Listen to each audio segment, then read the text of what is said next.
მოლაპარაკებების პროცესის აღდგენა და ახალი სანქციები რუსეთის წინააღმდეგ. დღეს 28 ივლისს თეთრი სახლის ოვალურ კაბინეტში დასრულდა უკრაინის პრეზიდენტ ვლადიმირ ზელენსკისა და აშშ-ის პრეზიდენტ დონალდ ტრამპის შეხვედრა. შეხვედრა გაგრძელდა 1 საათზე მეტხანს. გაიმართა დახურულ კარს მიღმა პრესის გარეშე. და შეხვედრის შემდეგ ორივე მხარე საუბრობს, ციტატა, მოლაპარაკებების პროცესის ინტენსიფიკაციაზე. იმ დროს, როდესაც კრემლში განაცხადეს, რომ დონალდ ტრამპს დღეს ვლადიმირ პუტინისთვის დარეკვაც კი არ ქონდა დაგეგმილი და ესეც საინტერესო მომენტია. დონალდ ტრამპი ივლისში უკვე მეორედ პირადად ხვდება ვლადიმირ ზელენსკის, მაგრამ სრულად უგულებელყოფს მეორე ვლადიმირს, ვლადიმირ პუტინს. ამავე დღეს აშშ-ს სენატორთა ჯგუფმა გამოაცხადა, რომ მიაღწიეს ორ პარტიულ შეთანხმებას რუსეთის წინააღმდეგ ახალი სანქციების შესახებ კანონპროექტზე. უფლებამოსილებით დააწესონ ტარიფები 100%-მდე.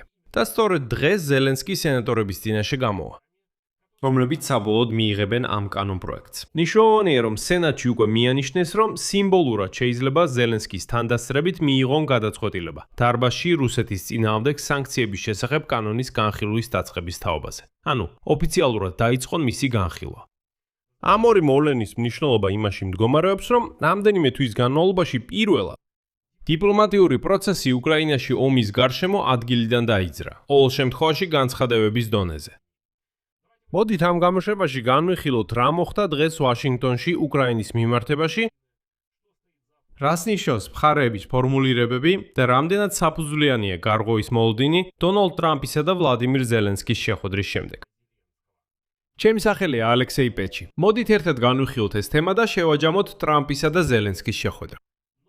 მაგრამ სანამ დავიწყებთ, გთხოვთ გამოიწეროთ ეს YouTube არხი. ჩვენ უახლოვდებით 300,000 გამომწერის ნიშნავს. ამიტომ მადლიერი ვიქნები თითოეული თქვენი გამოწერისთვის. მოკლედ, დონალდ ტრამპმა და ვლადიმირ ზელენსკიმ დღეს დახურული შეხვედრა გამართეს თეთრ სახლში, პრესის და ვიცე-პრეზიდენტ JD Vance's გარეშე. დავიწყოთ თავად შეხვედრის ფაქტებით. თეთრი სახლის ინფორმაციით, ტრამპისა და ზელენსკის ორმხრივი მოლაპარაკებები დაიწყო დილის 9:47-ზე, აღმოსავლეთის დროით. პედანტებისთვის აღვნიშნავ, რომ შეხვედრა ზუსტად 17 წუთით დაგვიანდა, თუ დავაყრდნობით დონალდ ტრამპის დღევანდელ წინასწარ განრიგს. ფორმალურად ზელენსკის ვიზიტის მიზეზი ვაშინგტონში გახდა რესპუბლიკელი სენატორის ლინსი გრემის გამოსათხოვარი ცერემონია, რომელიც გარდაიცვალა 11 ივლისს სიცოცხლის 72 წელს. და მრავალი წლის განმავლობაში სენატში უკრაინისთვის სამხედრო დახმარების ერთ-ერთი მთავარი მხარდამჭერი იყო. გამოსამშვიდობებელი ცერემონია კონგრესის როტონდაში გაიმართა და ზელენსკიმ, როგორც თავად თქვა, შეხვედრის დასაწყისში ტრამპთან მან მიუსამძიმრა ამერიკელი სენატორის გარდაცვალებას.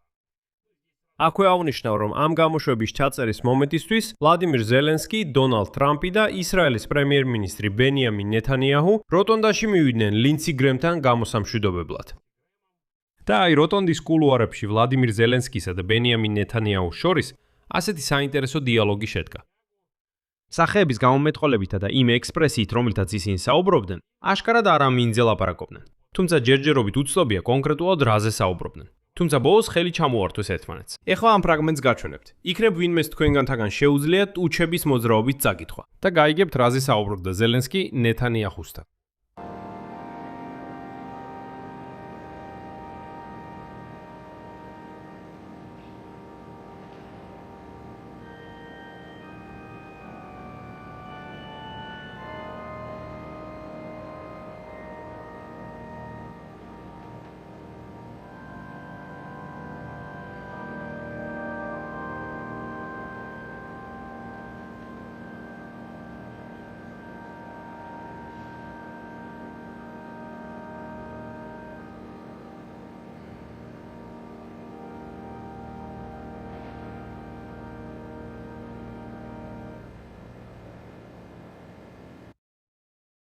მაგრამ დაუბრუნდეთ ტრამპისა და ზელენსკის მოლაპარაკებებს.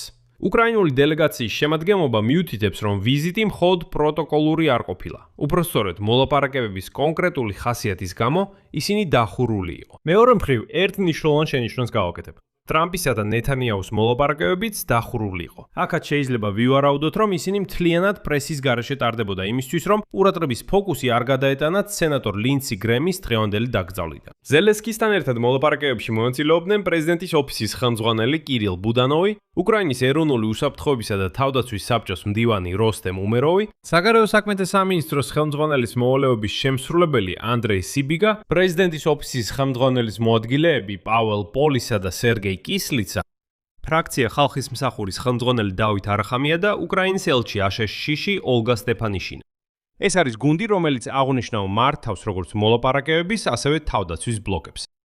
ანუ შეხვედრის თემებია როგორც სამხედრო დახმარების საკითხი, მათ შორის პატრიოტის რაკეტების წარმოების ლიცენზიაც, ასევე რუსებთან მშვიდობის მოლაპარაკებების აღდგენის საკითხი.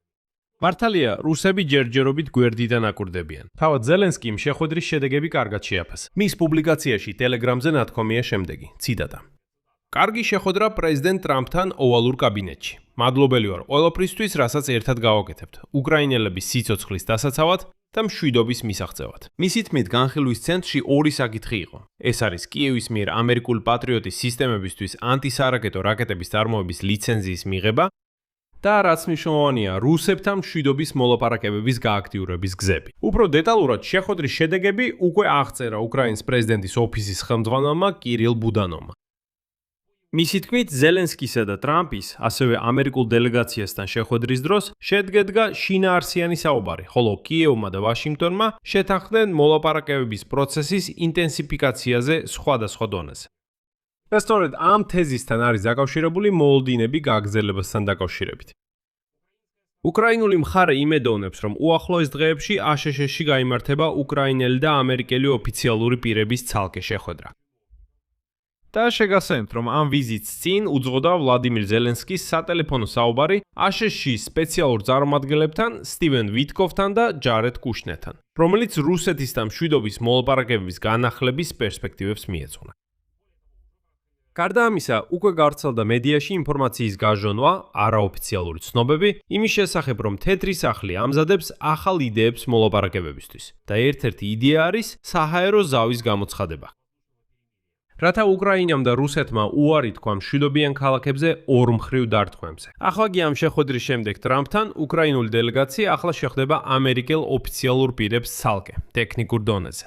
საერთო ჯამში მოლაპარაკებების პროცესი ისევ იწყებს აღორძინებას. თუმცა კონკრეტული შეთანხმებები მიწოდების მოცულობებზე, ვადებზე, შესაძლო ზავის პარამეტრებზე საჯაროდ არ გამოცხადებულა. და სწორედ ეს აძლევს ამ შეხვედრას დამატებით მნიშვნელობას. ტრამპი უკვე თვის დასაწყისში ნატოს სამიტის შემდეგ უკრაინასთან არაპუბლიკური მოლაპარაკებების რეჟიმზე გადავიდა. სრულიად უბულებელ ყოფს რუსეთს. მოდით ასე გავაკეთოთ. მაშ ასე, 8 ივლისს დონალდ ტრამპი ნატოს სამიტზე შეხვდა ვლადიმირ ზელენსკის და პირისპირ ესაუბრა მას. დეტალები ბევრი არ ყოფილა. შემდეგ ვლადიმირ ზელენსკის ესაუბრა სტივენ ვიტკოვს და ჯარედ კუშნერს. დეტალები ცოტა იყო. პრეს ვლადიმირ ზელენსკისა და დონალდ ტრამპის შეხვედრა. დეტალები ისევ ცოტა იყო და ამ დროის განმავლობაში კრემლთან არც ერთი კონტაქტი არ ყოფილა, გარდა მარკ რუბიოსა და სერგეი ლავროვის შეხვედრისა, ასიანის სამიტის ფარგლებში მანილაში. და ისიც მხოლოდ 9 საათით შეხვდნენ ერთმანეთს. ნიშანდობლივია, რომ ანალიტიკოსების ნაწილი, მათ შორის რუსებიც, შეხვედრას ფრთხილად აფასებენ. არნიშნავენ, რომ ის დიდწილად გრემის დაკრძალვას უკავშირდებოდა და თითქოს განსაკუთრებული მომზადება საერთოდ არ ჩანდა. ეს მის მნიშვნელობას არ ამცირებს, მაგრამ გარკვეულ ჩარჩოს აყალიბებს. ჯერჯერობით საუბარია საკომუნიკაციო არხის აღდგენაზე. დონალდ ტრამპის გუნდის განწყობებზე უკრაინის მიმართ. მე უკვე მოვყევი. წინა გამოშვებაში ამ YouTube არხზე ვისაუბრე, ამიტომ აუცილებლად გადადით და ნახეთ თუ ჯერ არ გინახოთ.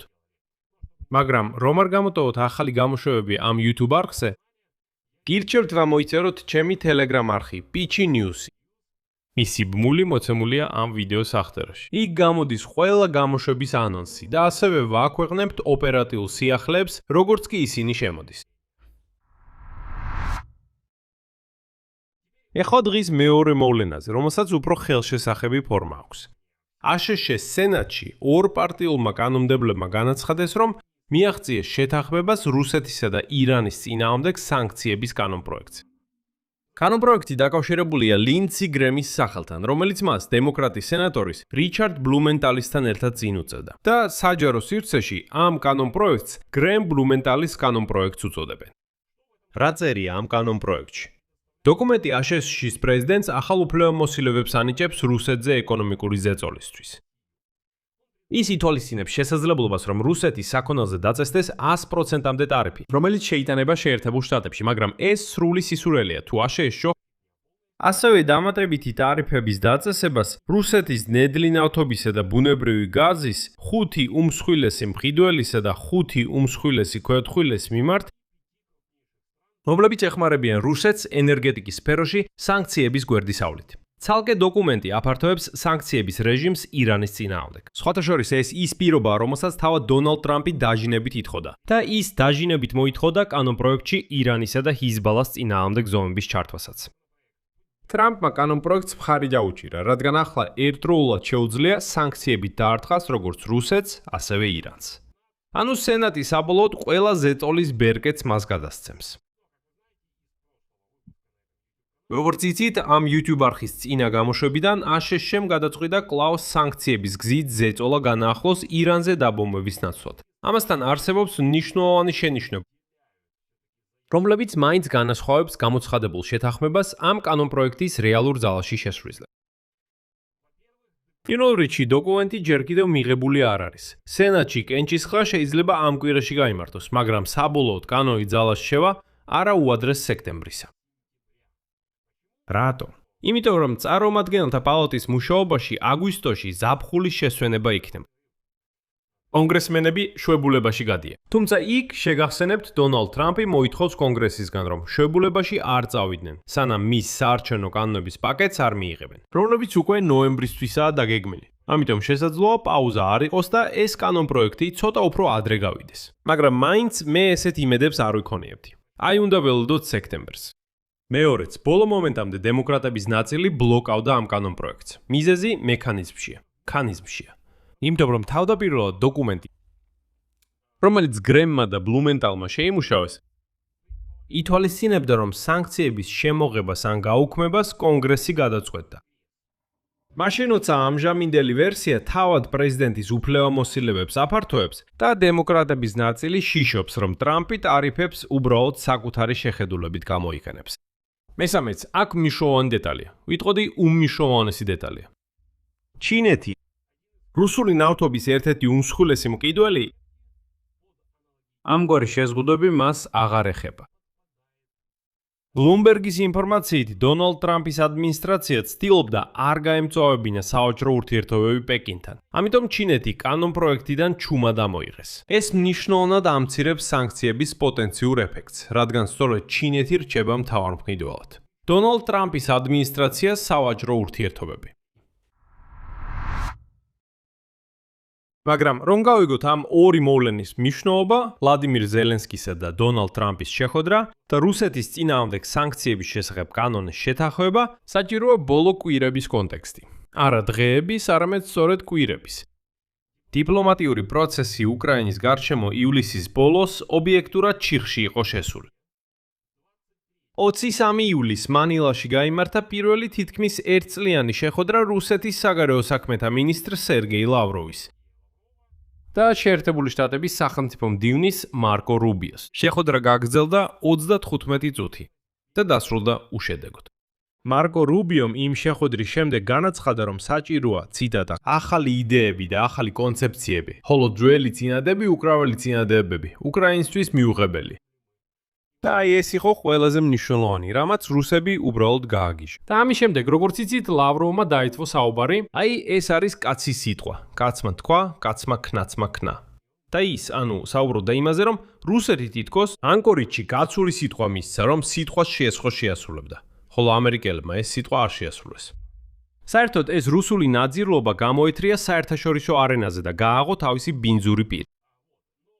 მაგრამ ეს პრინციპში არც ისე მნიშვნელოვანია, რადგან მარკო რუბიომ ამ შეხვედრის შემდეგ პირველად განაცხადა, რომ თითქოს ამერიკის შეერთებული შტატები იმით იხელმძღვანელებენ, რაც უკრაინისთვის მისაღებია.